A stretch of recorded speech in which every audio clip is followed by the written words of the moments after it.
Disney's Scary Storybook Collection. Winnie the Pooh, Pooh's Bad Dream. Winnie the Pooh stood back and admired his work.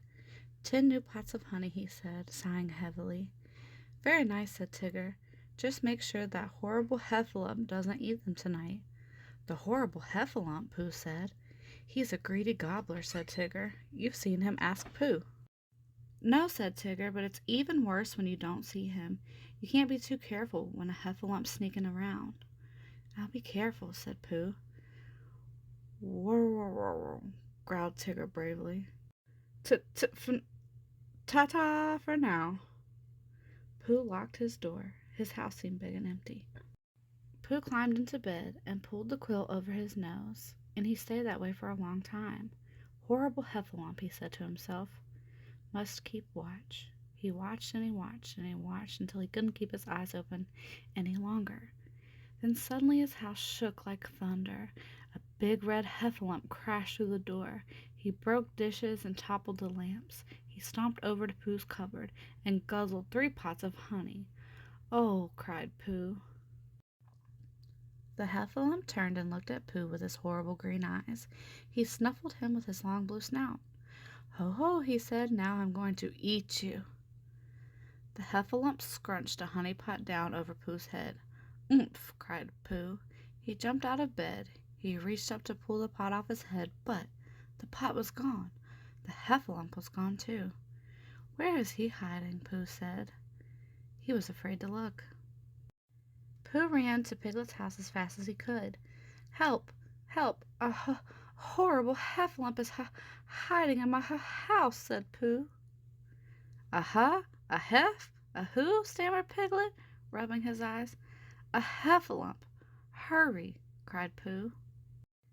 Piglet had no time to think. If he had time to think, he certainly would not be rushing to Pooh's house in the night to help him find a horrible heffalump.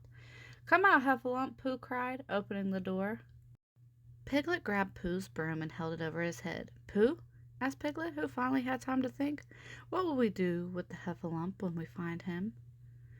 Pooh thought and thought and thought. Maybe we could go get Christopher Robin, said Piglet. Good thinking, said Pooh. Christopher Robin was in bed when they arrived.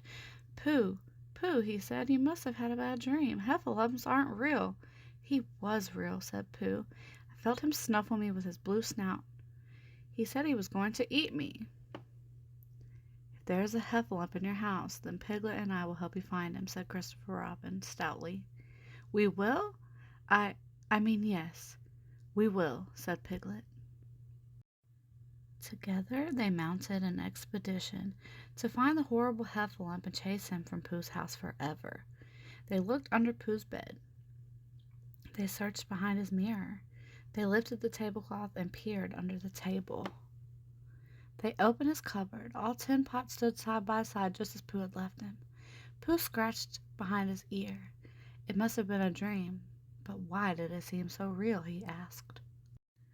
Dreams can seem real, said Christopher Robin, but they happen only in your mind. Oh, said Pooh, but if I was asleep, how could my mind be making up a heffalump? Every night when your body sleeps, your brain stays awake part of the time, said Christopher Robin. That's when you are dreaming, cried Piglet. Right, said Christopher Robin. Usually dreams are nice and you forget them as soon as you wake up. But if you're especially tired or worried about something, then sometimes a dream turns into a bad dream or a nightmare. I was a little worried, said Pooh, thinking of what Tigger had said earlier. And I'm so sleepy, but...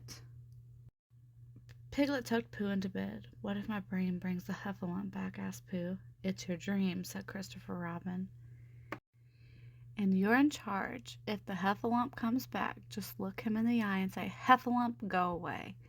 Heffalump, go away. Heff, go, Pooh said repeatedly until he was fast asleep. Piglet and Christopher Robin tiptoed out. Then suddenly Pooh's house shook like thunder. A big red heffalump stopped right up to Pooh's bed. Ho, ho, he boomed. Heffalump, go, lump, ha, cried Pooh.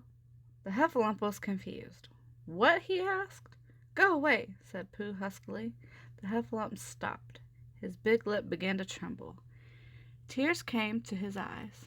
"What's wrong?" asked Pooh. "I just wanted a little snack, that's all," said the Heffalump. "And now you're sending me away." Pooh began to feel sorry that he had been so rough with the Heffalump.